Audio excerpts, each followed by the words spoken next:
Hello and welcome to Hank Games Without Hank. My name is John Green. Look who's on top of the league. It's us. Today I am going to talk about Maslow's hierarchy of needs. Speaking of hierarchies, we're on top of this one. Starting today we have John Green and John Green up front, as well as Bostock, Groberts, He Who Shall Not Be Named, Archibald Henville, Nate Archibald, and of course Bandelovsky. Does Bandelovsky have a name? He does, but I can't remember what it is. I'm still getting to know some of these guys. You know, I know Lionel Richie. I know Bostock pretty well. You know, I'm getting there. It takes some time. It's like being a teacher at a new school. You know, you've got to get everybody's name down. So today I'm going to talk about Maslow's hierarchy of needs, specifically why I hate it. It's apparently very controversial that I hate Maslow's hierarchy of needs, but it seems pretty obvious to me.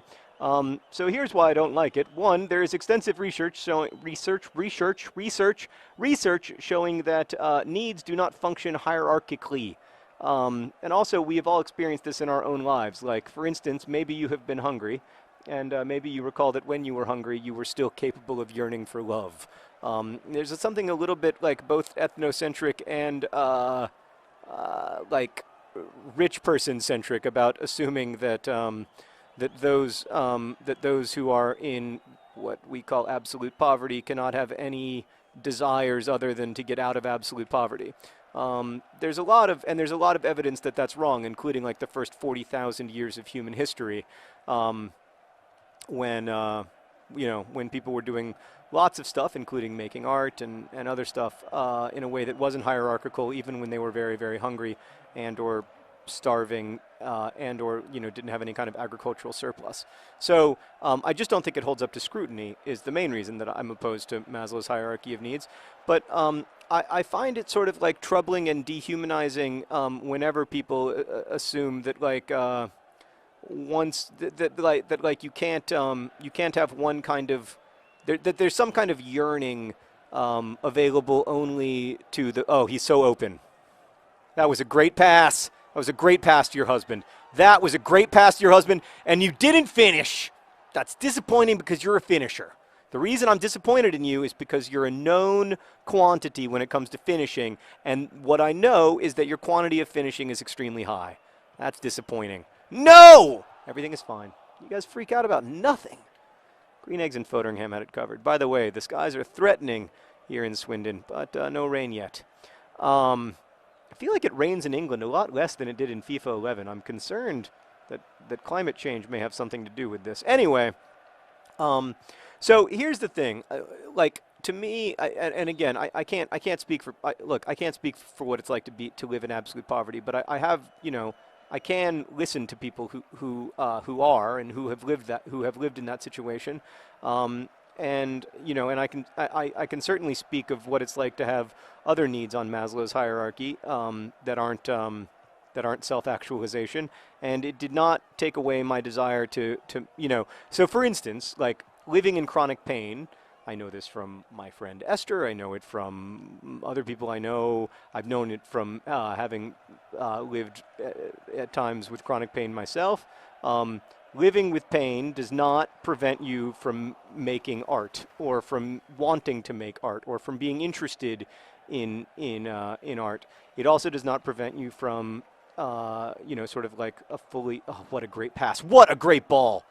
Oh! But you know what? It was a beautiful. Wait, do we have a free kick? Okay, we have an opportunity. Just do I remember how to do this? No. God, I've been trying to learn, but all I ever kick it to is the wall. But I don't know. I don't know if that's my fault or maybe these walls are just fantastic. Bandelovsky passes to Groberts. Groberts gets the throw in. Then we get to look at Green Eggs and Foteringham. Oh yeah, turn around. That's the stuff. Not a good pass. Oh, and he can't make up for it. That's a disappointing performance from Groberts today, I've got to say. I'm just going to come out and say it. Uh-oh, there's only one guy left. Fortunately, it's Nate Archibald of Gossip Girl fame, a program I've never seen, so I do not understand this reference. But is it funny? You tell me in comments. He does play soccer. There you go. Maybe it is Nate Archibald, who married a Henville, I guess. Yeah, so but yeah, the thing, right? So the thing I was going to say is that it doesn't, to me at least, it doesn't preclude other needs. It transfigures those needs. So you're certainly more likely to write about pain if you're in pain. You're more likely, you're more likely to draw pictures of food if you're hungry. Like, but to me, it doesn't like to imply a hierarchy denies the ability of needs to transfigure other needs, which is like the core, to me at least, like the core thing that the real way that need works, which is that needs transfigure needs and not always in a hierarchical way. Yeah. So I find the whole I find the idea really overly simplistic and like I think it's to me it's a failure to grapple with human complexity, with the complexity of human needs, with the complexity of human desires, and also even though it is like wildly popular, particularly in American schools. There's quite a lot of evidence that it really doesn't reflect the reality of human experience. Not just, I mean, this is particularly true in like collectivist communities, but even in very individualistic communities like the United States, there's been a lot of research that just indicates that needs don't function in this pyramid-like way where you don't get to Y or Z until you've been through X, where you don't start to yearn for love until you aren't hungry. I think that if you're hungry and yearning for love, that both of those needs kind of like shape the other in very complicated ways that aren't simply one being bigger than the other. So yeah, that's my issue with Maslow's hierarchy of needs. Like this is not quite. I mean, Hazel Grace Lancaster's criticism of Maslow in *The Fault in Our Stars* is a little different from my criticism of Maslow. I mean, she's sort of simplifying Maslow's worldview. Oh no, everything is fine because we have green eggs and Fotheringham. Oh my gosh, that guy, he's a genius. He's just. I don't want to say that he's the greatest keeper in the history of Swindon Town because we all know who looms large in that conversation. You know, we all know that there is in our history, there's one of the greatest, arguably the greatest player of any kind ever to put on the Swindon uniform in the form of Fat Lucas. But, I mean, he is pretty darn good, that Wesley Crusher Fotheringham. Look at the Swindon scarves. Look at the supporters. That tells me that we're going to score. That tells me that I'm reminded that I hear. I can feel them saying, "Come on, Swindon, get that ball, Green Eggs and Fotheringham." Yes. And then now they're saying, "Come on, you Reds." Here we go, boys. Here we go.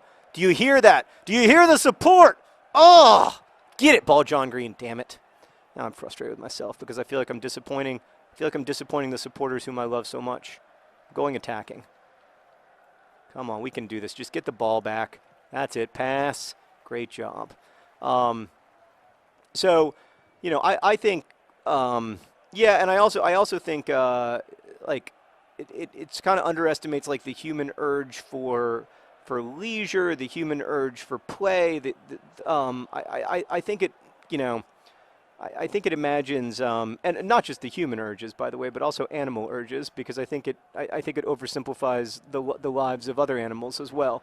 So yeah, I don't all the way buy it, and I think there's more research to back me up than there is to back up Maslow, and I feel like that's pretty widely acknowledged in psychology circles, and yet somehow has like not kind of gotten out into the wider world. And I think the reason it hasn't gotten out into the wider world is that Maslow's hierarchy of needs seems like something that should be true, and it kind of offers an uncomplicated answer to a very complicated problem. Speaking of oh, damn it!